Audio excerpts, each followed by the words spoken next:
嗨，大家好，我是躺平叔，今天是2026年3月31号。这一期我们继续聊聊伊朗，聊聊中东，聊聊波斯局势。今天是美国和以色列对伊朗进行混合治疗的第32天，也是哈梅内伊升天的第32天，也是穆吉塔巴·哈梅内尔消失的第32天。没有身影，没有图像，只有声明。同时也是盘盘们神经错乱的第32天，失魂落魄的第32天。我们看一看特朗普又做了哪些不着调的事，说了哪些不着调。短短的24小时里面，特朗普他通过社交媒体，通过采访，还有白宫的什么记者会，他讲的完全不一样。首先，他在社交媒体上他说，美利坚合众国正在与一个新的、更合理的制度进行认真讨论，以结束我们在伊朗的军事行动，已经取得了很大进展。他话锋一转，他说，但如果出于任何原因没有很快达成协议，或很可能会达成协议。如果霍尔木斯海峡没有立即开放营业，我们将通过炸毁并完全摧毁他们所有的发电厂、油井和哈尔格岛，还有什么海水淡化厂，来结束我们在伊朗的美好停留。我们故意还没有触及这些工厂。特朗普的意思是，炸了31天，这些地方故意没有去炸，给他留着的。不要不知好歹。如果伊朗对谈判不认真、不负责，那么接下来就要摧毁这些地方。这将是对我们许多士兵和其他人的报复。伊朗在旧政权47年的恐怖统治中屠杀和杀害了他们，这是赤裸裸的威胁，要么达成协议，要么彻底荡平伊朗所有的油田、电厂、海水淡化厂。特朗普他又对彭博社表示，他说伊朗现在急于解决问题，这场战争进展顺利，好的令人难以置信。对特朗普的这个表态，伊朗方面还没来得及回应，毕竟他们头到底是谁的，在什么地方，头有没有醒过来，这都不知道。这个大家也知道，特朗普关于停火和霍尔木斯海峡开放事宜是多次威胁，设定的相关时间表不断变化。21号在社交媒体发文，要求伊朗在48小时内开放霍尔木斯海峡，否则将摧毁其各类发电厂。2天后，特朗普也改口，伊朗和美国过去2天进行了非常良好且富有成效的对话，美国将推迟5天空袭伊朗发电站。26日，他发帖称，伊朗最好尽快认真起来对待谈判，否则将为时已晚。26日晚，特朗普再次改口说，应伊朗政府请求，他将对伊朗能源设施的摧毁行动推迟10天，但是没过2天，也就是29号，美国和以色列又炸了伊朗的3个最大的钢铁厂，还有附属的电厂。同时，特朗普再次对媒体说，他要夺取伊朗的石油，不排除占领伊朗石油出口枢纽哈尔克岛。所以说，这个特朗普一天要变2到3回。但是你以为这样就完了吗？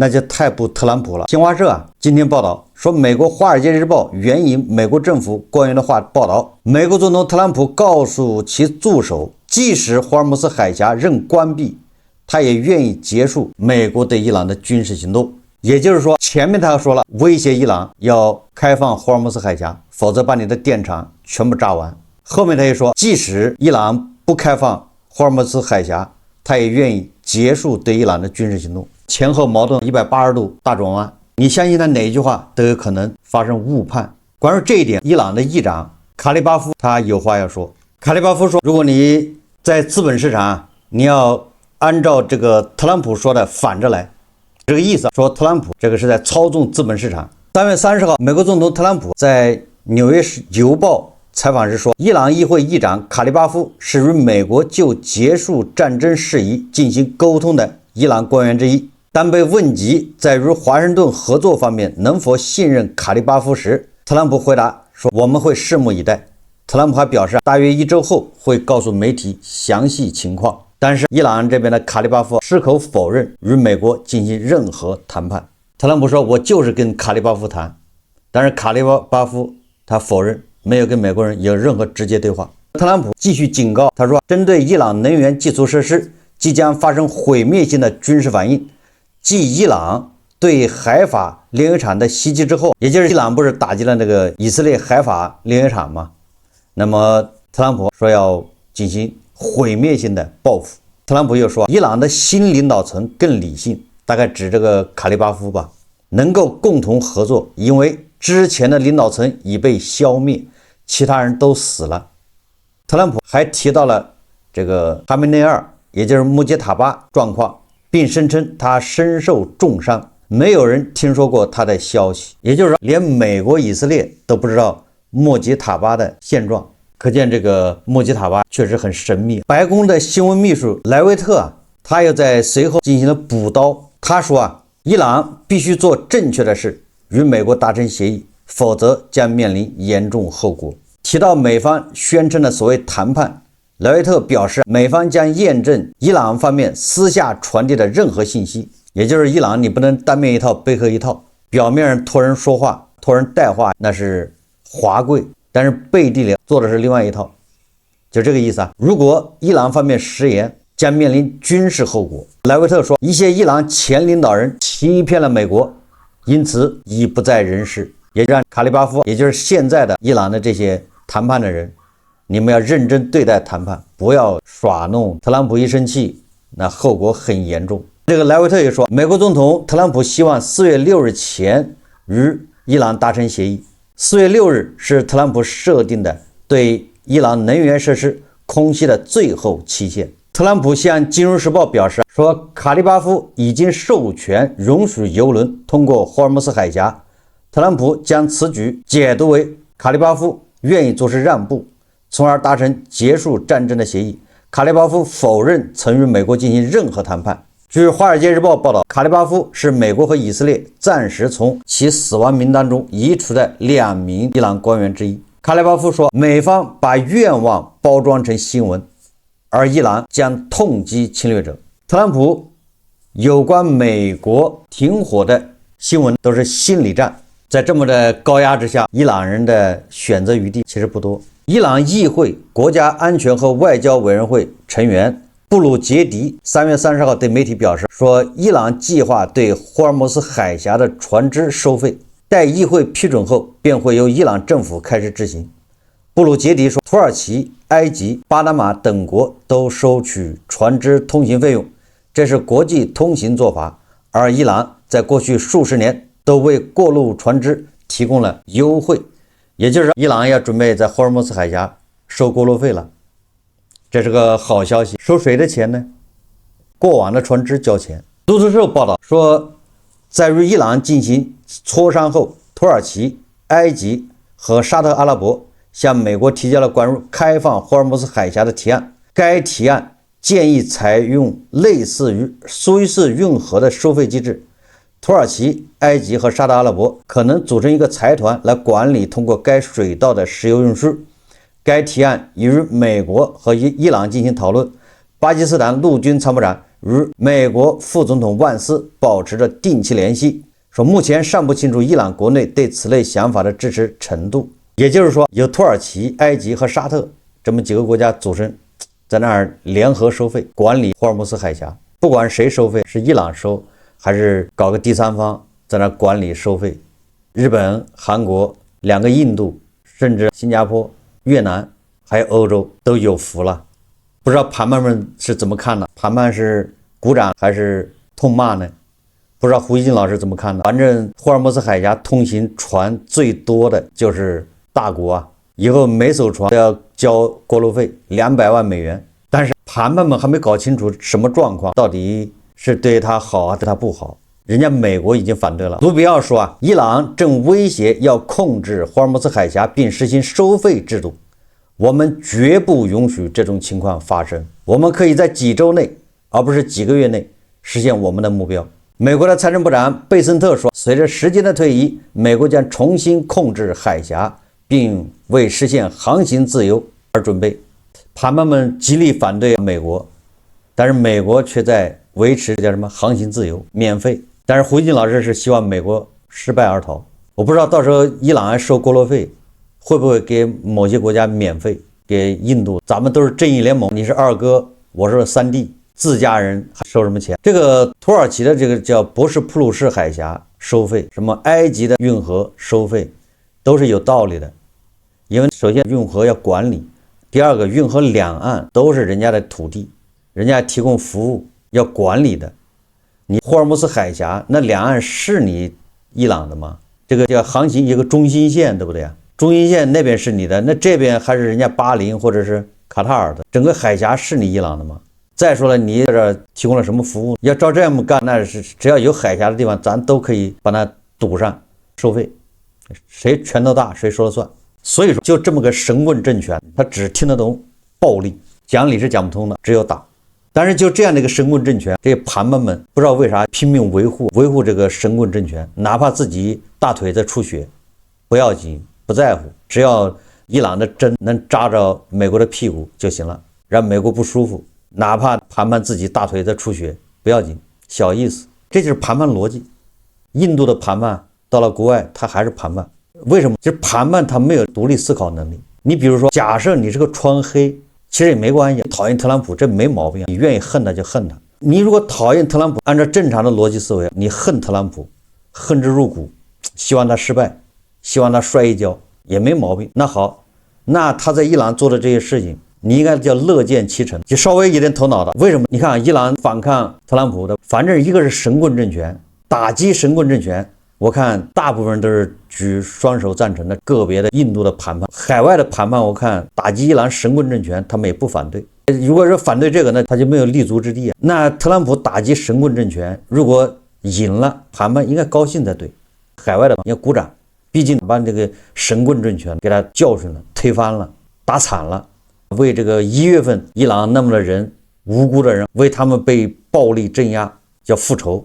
正义虽然来得迟，但是虽迟但到，所以说这是好事。如果说特朗普输了，灰溜溜逃跑了，没干得过这个神棍政权，或者没有达到目的，他回去之后民意是吧，支持率下降，这个什么中期选举一塌糊涂，这个就落荒，就是失败，那不是也是好事吗？你不川黑不就是愿意看到这一幕吗？所以说，在按照正常逻辑，稍微有点逻辑的人，看到特朗普打这个伊朗，他应该高兴才对，川黑应该非常开心才对。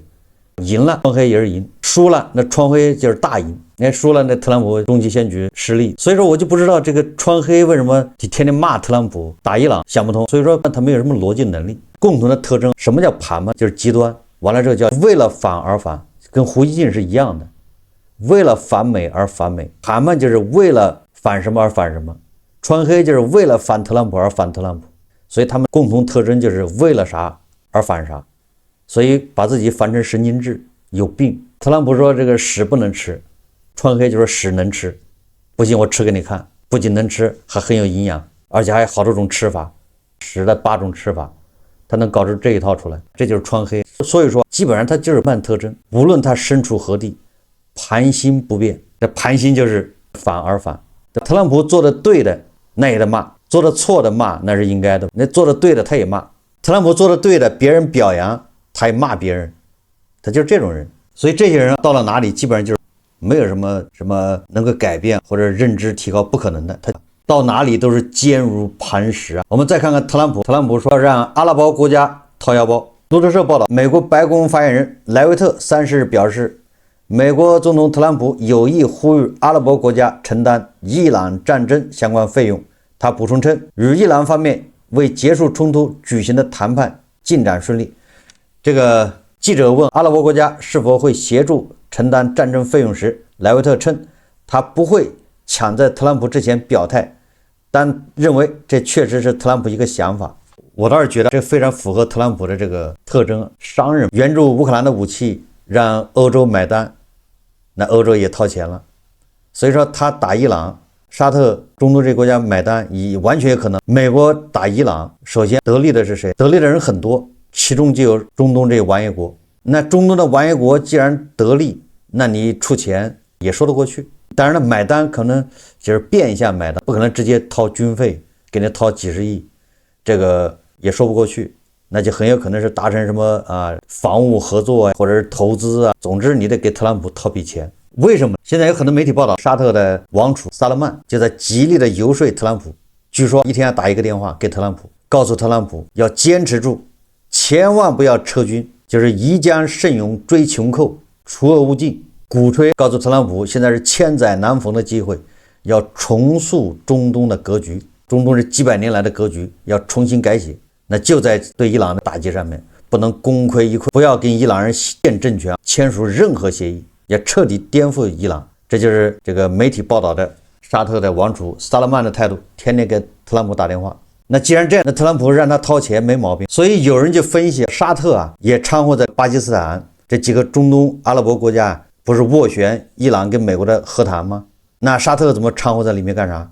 根据很多媒体分析，既然沙特不愿意看到停火，那他为什么要斡旋？这个就是咱们俗话说的叫帮倒忙。沙特表现得很积极，实际上就生怕他达成了这个和平协议，生怕他停火。所以沙特加入这么一个组织，这么一个斡旋小组，实际上是起反作用，实时掌握第一手资料，看看和平进程到哪儿了，关键的时候把它叫什么敲翻掉，关键的时候出手。如果你不打入内部，你不知道这个和平进程到什么地步了，谈到什么程度了，就在伊朗人要答应的时候，或者就在特朗普要同意的时候，沙特啊也及时果断出手。这个沙特王子啊，就是王储萨勒曼，他向媒体透露告了美国一仗，告了美国谁呢？萨勒曼说，他说奥巴马向伊朗提供了1500亿美元，也就是美国的建制派，美国的这些什么民主党这些政客啊，他们以往的套路就是跟伊朗绥靖，伊朗就是这个核武器做幌子。从美国人那里骗了1500亿美元，你不给我钱我就搞核武器，你不让我搞那行，那你就答应我条件，各种援助，各种解冻，各种解除制裁，总之一共搞了1500亿美金。这个萨勒曼说的，而伊朗革命卫队甚至没有用这笔钱修一条街道，相反他们制造了导弹和无人机，他们利用奥巴马提供的资金来资助和武装哈马斯、安萨尔安拉和真主党等恐怖分子。凭借这些资金，伊朗为基地领导人提供了安全港，其中包括本拉登的儿子之一，他被灌输了圣战主义。奥巴马是迄今为止踏入椭圆形办公室最糟糕的人。克林顿、纽兰、鲍尔等新自由主义者支持其政府，故意这样做是为了保持该地区不稳定，并利用伊朗作为缓冲，防止海湾国家和以色列积累过多的繁荣。你看，盟友攻击美国的退休领导人，这是惯例，大家都能理解。反正你退休了，你下台了，对不对？人走茶凉，在美国也一样，你都下台了，这些盟友的就不说你好话。所以控诉奥巴马助长了伊朗神棍政权。伊朗拿了1500亿美金，没有用来改善伊朗的民生，而全部是用来武装什么抵抗之狐，对付中东，对付以色列。这是萨勒曼说的。这个伊朗人以为特朗普也是这样的人，所以把他对付以前民主党、美国的这些其他的总统这一套也用在特朗普身上。结果人家特朗普是真的不吃这一套，所以说啊，伊朗的神棍政权这个教士集团发生了严重的误判，他拿对付奥巴马、对付克林顿的那一套来对付特朗普，这就是悲剧就发生了。美联社报道，他说沙特和阿联酋等海湾王国，就是咱们说的王爷国，正力推特朗普扩大伊朗战争。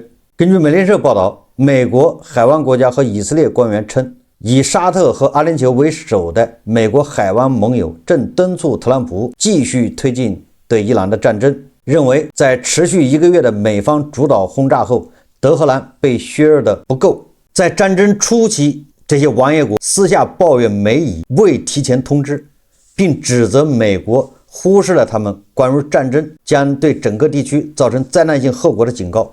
如今，这些盟友开始向白宫强调，这是一个历史性机会，可以一劳永逸地削弱伊朗的神权统治。这就是咱们说的王爷国是最积极的，因为现在最难受的是王爷国，而不是特朗普，更不是以色列。为什么特朗普和以色列打击伊朗之前，这些王爷国跟伊朗虽然不对付，但是维持表面的一个和平，大家并没有撕破脸。好了，这一次这个伊朗是撕破脸了，那导弹无人机就专门炸这些王爷国。如果说就这么不了了之，美军一撤，伊朗这神棍政权经过5年10年缓过来了，那你说倒霉的是谁呢？伊朗那是真正的变成了打不死的小强，这个神棍政权打不死的小强，那他就有了勒索中东的资本。上次把你们打了，不都是白打了吗？这个迪拜的酒店、阿布扎比的不都白炸了吗？所以说以后他稍微心里不舒服，要出口气，那他就拿这些王爷国家出气。你要害怕那你就交钱，答应我条件。那你说这个王爷国受得了吗？都拿他没办法。你那个时候指望美国再派兵多难。所以说这个王爷国心想，那这反正这炸也炸了，打也打了，脸也撕破了，不如这一次一鼓作气，把它一劳永逸的解决就完了。这咬咬牙再忍2个月。所以这个我认为是符合这些王爷国的想法的。一旦美国就这么撤军，那最紧张的是王爷国，那么他们以后永无止境的被伊朗勒索。所谓的光脚的不怕穿鞋的，王爷国都有钱，你们都穿着鞋的皮鞋，伊朗是光着脚的，破罐子破摔。以色列都无所谓，因为以色列的目标达到了，你反正你核武器把你搞掉了，远程的导弹能力搞掉了，但是伊朗300公里、500公里的导弹它是有的。它能生产，能力恢复也很快。无人机沙赫德，美国和以色列对伊朗的轰炸，那一直在进行。对什么化工厂、军事设施、地下导弹城，伊朗也进行了什么真实承诺4第87轮报复，数字越来越大，但是造成的影响是越来越小。这些就不说了。美军继续在往中东调遣部队，所以特朗普说的那些话，你就是听一听就完了。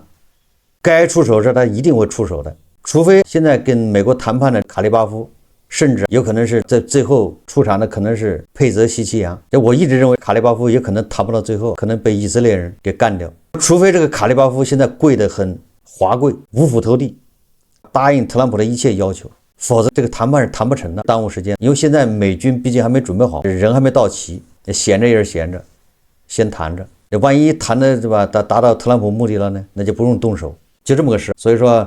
谈判和夺岛是2不误。特朗普并没有因为说我们在谈判，所以美军先观望一会儿，不要去中东。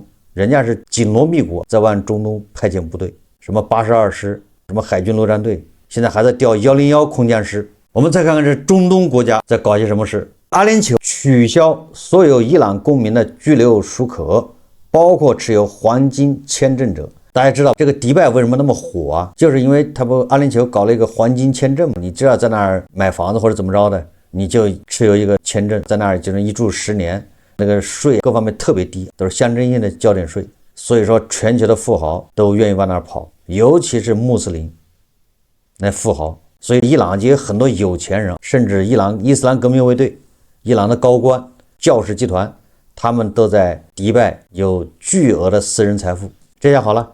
阿联酋说了，你不是炸我吗？对吧？我把你们所有财产都没收了，冻结。伊朗塔斯尼姆通讯社估计，伊朗在阿联酋的资产，包括房地产投资和银行账户，总额5300亿美元。这些资产现在可能被冻结或没收。据媒体报道，阿联酋当局采取了单方面行动，且未做任何解释。这些钱不是伊朗老百姓的，这些钱都是伊斯兰革命卫队、教士集团、伊朗的高官的。他们把这钱整到迪拜去了。伊朗的有钱人提桶跑路，首选就是迪拜，第二就是欧洲，法国和英国。有媒体报道，伊朗资金大量流入伦敦，特别是与伊斯兰革命卫队有关联。伦敦拥有大批经验丰富的律师和会计师，擅长掩盖财富来源，帮助客户获得签证。伊朗财富流入伦敦的叫亿万富豪大道。在伦敦北部一条绿树成荫的亿万富豪大道上，沙特王室成员和俄罗斯富人长久以来一直是高端房地产的买家，而伊朗人成为了这个社区的新成员。印度也很尿性，根据媒体报道说，印度派出了7艘军舰护航，拒绝向伊朗付费。不知道另外一个印度的盘盘们怎么看这事？不知道胡金老师怎么看待这个事？印度已明确反对伊朗在霍尔木兹海峡施压策略。新德里立场鲜明，根据联合国海洋法公约，霍尔木兹海峡是国际水道，印度船只无需获得任何许可，无需披露船员信息，也无需支付任何保护费。印度海军启动了能源安全行动，在安曼湾以及阿拉伯海及霍尔木兹海峡附近部署6至7艘军舰，含驱逐舰与后勤舰，用于护航驶往印度的油轮。还有这个天然气船只，已有印度船只顺利通过。印度人家啥也不说了，几艘军舰过去了，不是靠谈判，也不是靠键盘侠，也不是靠谈判，知道吧？你只要把美国打烂了，咱出点血不要紧，人家直接派军舰去维护自身利益，另外一个印度的谈判不知道怎么看这事啊？二哥是要教训一下三弟吗？还是怎么着？当然了，现在网上有传言说特朗普要派特种部队去伊朗转移什么400多公斤的浓缩铀，这种可能也有，但是这都不是斩草除根万全之策。你就是把浓缩铀转移了，其实也解决不了问题，最终还是要颠覆这个神棍政权，否则按照特朗普自己说的，再隔个10年还得打一回。美国国务卿卢比奥说，伊朗人民是了不起的人民，问题出在领导他们的人身上，对吧？波斯人这是历史悠久，波斯文明6000年的，对不对？比很多人宣称什么5000年，那人家还多1000年。所以按照卢比奥说的，这个伊朗人民是了不起的人民，但是问题出在领导他们的人身上。如果现在有新的领导人，他们对未来有着更合理的愿望，这对世界来说都是好消息。但如果情况并非如此，我们也必须做好准备。慢慢分不清人民，分不清政权，也分不清国家，这到底什么意思？混为一谈，谈判的搞不清楚，人民、政权、国家还有自己，这4者到底什么关系？他分不清，他把自己当成政权，他自己是政权的接班人。你说这么一整，误以为自己姓赵，还要跑步接班，你说找谁说理去？好，这期节目咱们就聊到这里。感谢大家收看，如果喜欢我的节目，欢迎订阅、转发，也可以在下方留言评论，谢谢大家。